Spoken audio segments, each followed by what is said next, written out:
వివాహంలో బాధ, భర్తతో బాధ, భార్యతో బాధ, బిడలతో బాధ, అత్తమామలతో బాధపడుతున్నావా చెప్పుకోలేకుండా?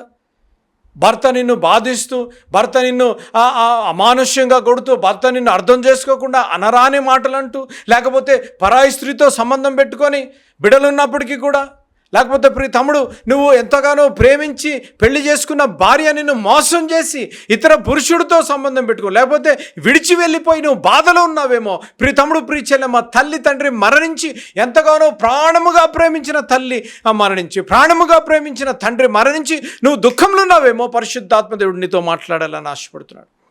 ఎందుకో తెలుసా? అక్కడ చూడండి, నేను ప్రొద్దున వాక్యం చెప్పాలని చదువుతున్నప్పుడు ఉదయకాలంన నాకు ఈ మాట అక్కడ ఎందుకు రాసిందో అని నేను ఆలోచించినప్పుడు నా తలంపు నేను చెప్తున్నాను. అక్కడ చూడండి, అక్కడ యెహోషువతో దేవుడు మాట్లాడుతూ పలుకుతున్న మాట, కాబట్టి నువ్వు లేచి అంటే నిస్పృహ నిరాశలో లేకపోతే బాధతో కూర్చున్నాడేమో యెహోషువ.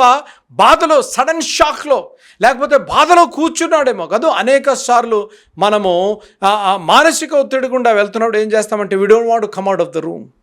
We want to sit at a quiet place. We want to be away from people.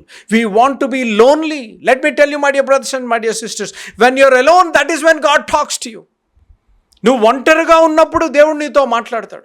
నువ్వు ఒంటరిగా ఉన్నప్పుడు పరిశుద్ధాత్మ దేవుడు నీతో మాట్లాడాలని ఆశపడతాడు. కానీ దానికి కాంట్రరీ, నువ్వు ఒంటరిగా ఉన్నప్పుడు అపవాది కూడా నీ మైండ్ చెడిపేసి, నీ తలంపులు చెడిపేసి, దేవుడు ఇంతే చేస్తాడు, దేవుడు నిన్ను ప్రేమించడు, దేవుడు ఎందుకు ఇలా చేశాడు, ఎందుకు ఇలా తీసుకున్నాడు అని నీ మైండ్ చెడిపే ఆస్కారం కూడా ఉంది. You have to be very careful. దేవుడు మాట్లాడుతున్న మాట, నువ్వు లేచి నిస్పృహలో బాధలో వెళ్తున్న యెహోషువ, నువ్వు లేగు. బాధలో ఉన్నావా? మోషే, నువ్వు ఫాలో అయ్యే నాయకుడు, నువ్వు ఏ నాయకుడి మీద ఆధారపడుతూ వచ్చావో, ఏ నాయకుడి వైపు నువ్వు చూస్తూ వచ్చావో, ఏ నాయకుడు అడుగుజాడల్లో నడవాలని నువ్వు ఆశపడుతూ ఆయన చేత తర్ఫీదు చెందిన నాయకుడు లేడు ఇప్పుడు. కాబట్టి నువ్వు బాధలున్నావు, నాకు తెలుసు. నువ్వు లెగాలి. ఎందుకనగా నీకు ఒక ప్రాజెక్ట్ ఇవ్వబోతున్నాను. వాక్యం వింటున్న తమ్ముళ్ళు చెల్లెలు గమనించవలసిన విషయం, నువ్వు బాధ గుండా వెళ్తా ఉంటే, అమ్మ, వివాహంలో చెప్పుకోలేని బాధ, చెప్పుకోలేని కన్నీరు, లేకపోతే ఎవరికి చెప్పాలి, ఎవరు చెప్తే ఎవరు అర్థం చేసుకుంటారనే మెంటల్ ప్రెషర్తోనూ ఉన్నావేమో. Let me tell you, God has a plan and a purpose. ఆ ప్రణాళిక ఇప్పుడు తెలియకపోవచ్చు, కానీ దేవుడు అనుమతించాడు అనగా దేవుడే నీకు ఆస్కారం, దేవుడే నీకు ఆ దాంట్లోంచి బయటకు వచ్చే ఉపాయం కూడా దేవుడే చెప్తాడు. అనేక సార్లు బాధ రెండు రూపాలుగా ఉంటాయి. ఒకటేమో దేవుని చిత్తంలో, ఒకటేమో దేవుని చిత్తానికి వ్యతిరేకంగా బాధలు. అనేక సార్లు ఇది బాగా అర్థం చేసుకోవాలి.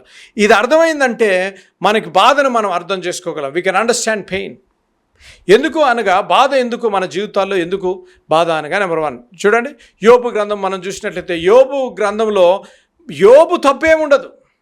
యోబుకు ఏం జరుగుతుందో, ఎందుకు జరుగుతుందో, బిడ్డలు చచ్చిపోతారు, ఆస్తి నష్టపోతాడు, అన్నీ అనారోగ్యం అయిపోతాడు, ఆరోగ్యం క్షీణించిపోతుంది, భార్య దూషిస్తుంది, అన్నీ అయిపోతున్నాయి. తెలియటంలే యోబుకి ఎందుకు జరుగుతుంది ప్రభువా. దేవుని చిత్తంలో ఉండి బాధ గుండా వెళ్ళే యోబు, వింటున్నారు కదా, దేవుని చిత్తంలో ఉండి బాధ గుండా వెళ్తున్న యోబు ఒక మాట అంటాడు, నా విమోచకుడుని నేను ఎరుగుదును. I know my redeemer liveth. వాక్యం వింటున్న ప్రియులు నువ్వు చెప్పగలగాలి, I know the redeemer who liveth, I know the God whom I trusted, I know the God whom I am accepted as the Lord and Savior. చెప్పగలుగుతావా?